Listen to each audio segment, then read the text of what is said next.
ప్రియమైన తల్లిదండ్రులకు ప్రభువు పేర క్లైంట్ టీం వారి వందనములు. ఈ మధ్యకాలంలో పిల్లలు ఏడ్చినప్పుడు తల్లిదండ్రులు వారిని సముదాయించడానికి సెల్ ఫోన్లోని బొమ్మలను, వీడియోలను, పాటలను, గేమ్స్లను చూపిస్తున్నారు. వారి ఏడుపు నాపడానికి ఒక సాధనంగా ఈ పరికరాలను ఉపయోగించాలనుకున్న తల్లిదండ్రులు ఆ పరికరపు చెడు ప్రభావం వల్ల చివరికి నిట్టూర్పు విడుస్తారని తెలుసుకుంటే నేడు మీరు నివ్వరపోతారు.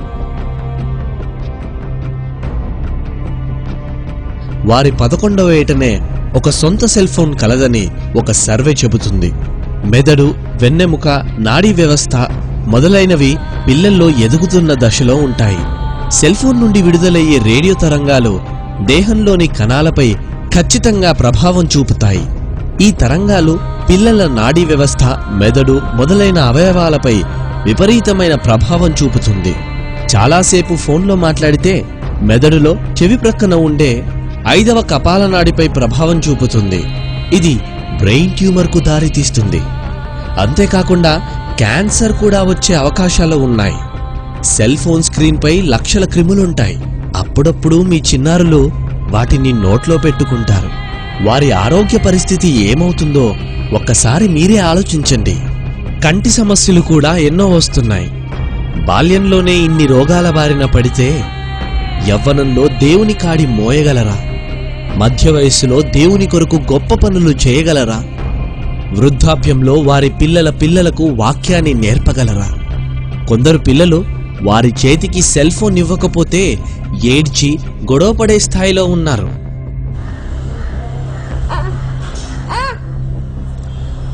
మరికొందరు పిల్లలు నిర్విరామంగా సెల్ ఫోన్లో విపరీతంగా గేమ్స్ ఆడుతూ ఉంటారు. ఇలా సెల్ ఫోన్ని విపరీతంగా వాడిన ఒక అమ్మాయి పరిస్థితి చూస్తే నిజంగా చాలా బాధ అనిపిస్తుంది.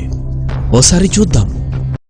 ये मैंने वीडियो इसलिए सेंड की है कि ये जो बच्ची है इसके साथ जो प्रॉब्लम है वो इंटरनेट यूज़ करने से हुई है। मोबाइल और ये आईफोन, आईपैड जो हम यूज़ करते हैं, हमारे बच्चे बहुत ज़्यादा कसरत से यूज़ करते हैं। इस वजह से इस बच्ची के मेंटली इसको प्रॉब्लम हुआ है। और जो ये प्रॉब्लम हुआ है इसको, उसमें ये जो डॉक्टर हैं उन्होंने ये बताया है, और वो जो लेडी ने जो ये बात बताई है वो मैं आपको भी वो ऑडियो भी सेंड कर देती हूँ। और प्लीज़ अपने बच्चों को नेट से, आईपैड से प्लीज़ दूर रखें, मोबाइल से।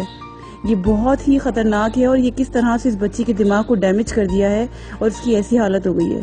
सो लिहाजा ये प्लीज़ और भी जितनी जगह हो सके इस वीडियो को सेंड करें आप प्लीज़। మరికొందరు వారి పిల్లలకు సెల్ ఫోన్లో దేవుని పాటలను, మాటలనే వినిపిస్తున్నాము కదా అని అనుకుంటున్నారు. కానీ ఎంతైనా అది సెల్ ఫోనే. దాని యొక్క ప్రభావం ఖచ్చితంగా పిల్లలపై చూపిస్తుంది. సీడీ ప్లేయర్ ద్వారా టీవీలో దేవుని పాటలను, మాటలను చూపించవచ్చు కదా. అవయవాలను నీతి సాధనాలుగా దేవుని పని కొరకు ఉపయోగించబద్ధులమై ఉన్నాము గనుక వారి దేహాన్ని సెల్ ఫోన్ రేడియేషన్ నుండి కాపాడండి. మీ పిల్లలను సెల్ ఫోన్ నుండి దూరంగా ఉంచండి.